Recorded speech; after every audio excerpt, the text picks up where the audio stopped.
www.laparolededieu.com.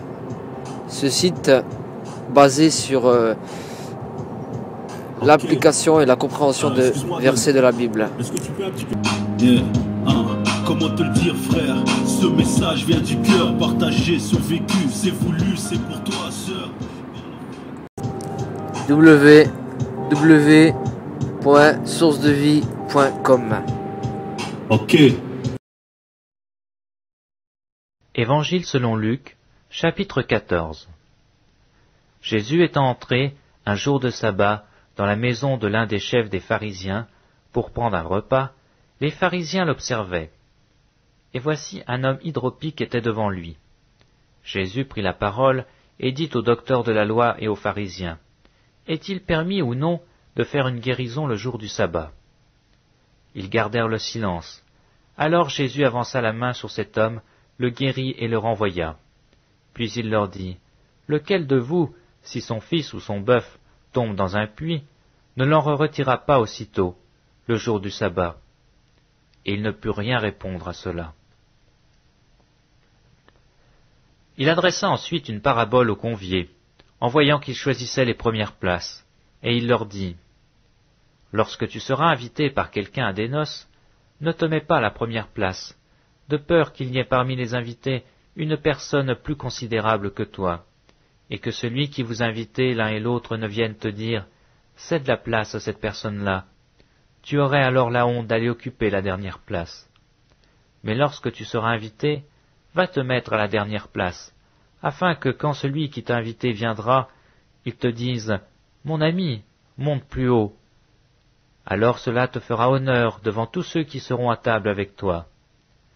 Car quiconque s'élève sera abaissé, et quiconque s'abaisse sera élevé. Il dit aussi à celui qui l'avait invité, « Lorsque tu donnes à dîner ou à souper, n'invite pas tes amis, ni tes frères, ni tes parents, ni tes voisins riches, de peur qu'ils ne t'invitent à leur tour et qu'on ne te rende la pareille. Mais lorsque tu donnes un festin, invite des pauvres, des estropiés, des boiteux, des aveugles. Et tu seras heureux de ce qu'ils ne peuvent pas te rendre la pareille, car elle te sera rendue à la résurrection des justes. »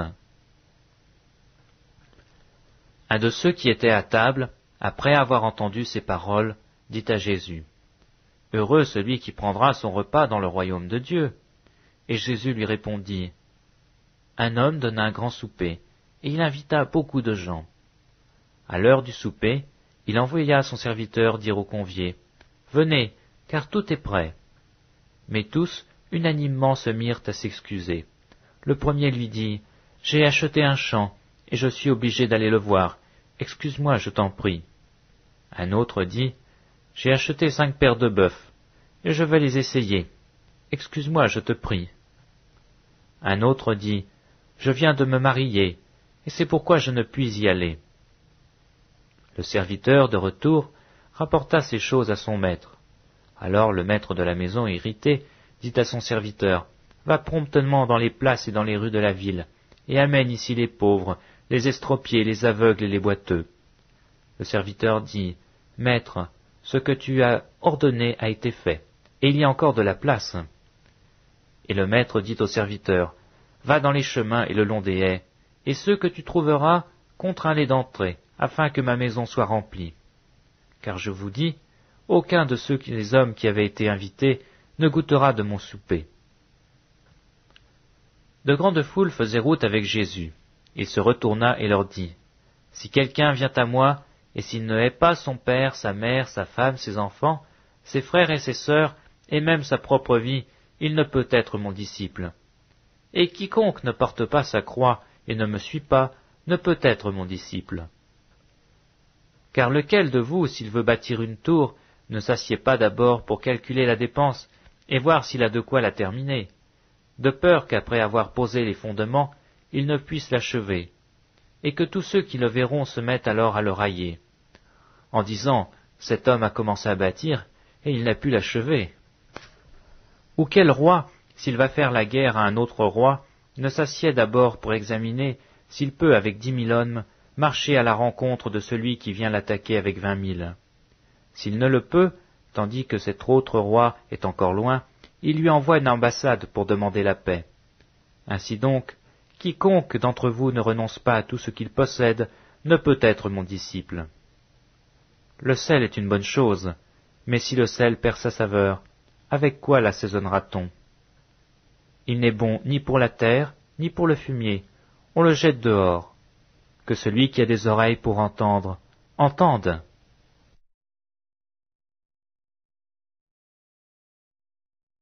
Évangile selon Luc, chapitre 15. Tous les publicains et les gens de mauvaise vie s'approchaient de Jésus pour l'entendre. Et les pharisiens et les scribes murmuraient, disant, « Cet homme accueille des gens de mauvaise vie et mange avec eux. » Mais il leur dit cette parabole. « Quel homme d'entre vous, s'il a 100 brebis et qu'il en perd une, ne laisse les 99 autres dans le désert pour aller après celle qu'il a perdue, jusqu'à ce qu'il la retrouve? Lorsqu'il l'a retrouvée, il la met avec joie sur ses épaules.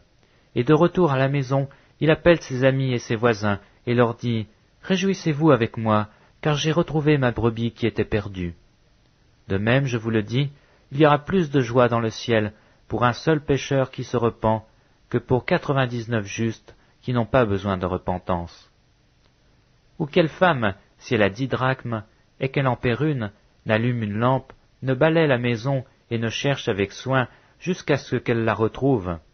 Lorsqu'elle l'a retrouvée, elle appelle ses amis et ses voisines et dit « Réjouissez-vous avec moi, car j'ai retrouvé la drachme que j'avais perdue. » De même, je vous le dis, il y a de la joie devant les anges de Dieu pour un seul pécheur qui se repent. Il dit encore, un homme avait 2 fils. Le plus jeune dit à son père, « Mon père, donne-moi la part de bien qui me doit revenir. » Et le père leur partagea son bien. Peu de jours après, le plus jeune fils, ayant tout ramassé, partit pour un pays éloigné, où il dissipa son bien en vivant dans la débauche. Lorsqu'il eut tout dépensé, une grande famine survint dans le pays, et il commença à se trouver dans le besoin. Il alla se mettre au service d'un des habitants du pays, qui l'envoya dans ses champs garder les pourceaux. Il aurait bien voulu se rassasier des carouges que mangeaient les pourceaux, mais personne ne lui en donnait. Étant rentré en lui-même, il se dit, « Combien de mercenaires chez mon père ont du pain en abondance, et moi ici je meurs de faim. Je me lèverai, j'irai vers mon père, et je lui dirai, « Mon père, j'ai péché contre le ciel et contre toi. Je ne suis plus digne d'être appelé ton fils. Traite-moi comme l'un de tes mercenaires. » Et il se leva, et il alla vers son père. Comme il était encore loin, son père le vit et fut ému de compassion. Il courut se jeter à son cou et le baisa. Le fils lui dit, « Mon père, j'ai péché contre le ciel et contre toi. Je ne suis plus digne d'être appelé ton fils. » Mais le père dit à ses serviteurs, « Apportez vite la plus belle robe, et l'en revêtez. Mettez-lui un anneau au doigt et des souliers aux pieds. Amenez le veau gras et tuez-le. Mangeons et réjouissons-nous. Car mon fils que voici était mort, et il est revenu à la vie. Il était perdu, et il est retrouvé. » Et ils commencèrent à se réjouir. Or le fils aîné était dans les champs. Lorsqu'il revint et approcha de la maison, il entendit la musique et les danses.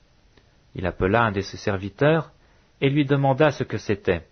Ce serviteur lui dit, « Ton frère est de retour, et parce qu'il l'a retrouvé en bonne santé, ton père a tué le veau gras. » Il se mit en colère, et ne voulut pas entrer.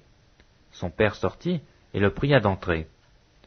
Mais il répondit à son père, « Voici, il y a tant d'années que je te sers, sans avoir jamais transgressé tes ordres, et jamais tu m'as donné un chevreau pour que je me réjouisse avec mes amis. Et quand ton fils est arrivé, celui qui a mangé ton bien avec des prostituées, c'est pour lui que tu as tué le veau gras. » « Mon enfant, lui dit le père, tu es toujours avec moi, et tout ce que j'ai est à toi. Mais il fallait bien s'égayer et se réjouir, parce que ton frère que voici était mort, et qu'il est revenu à la vie, parce qu'il était perdu, et qu'il est retrouvé. »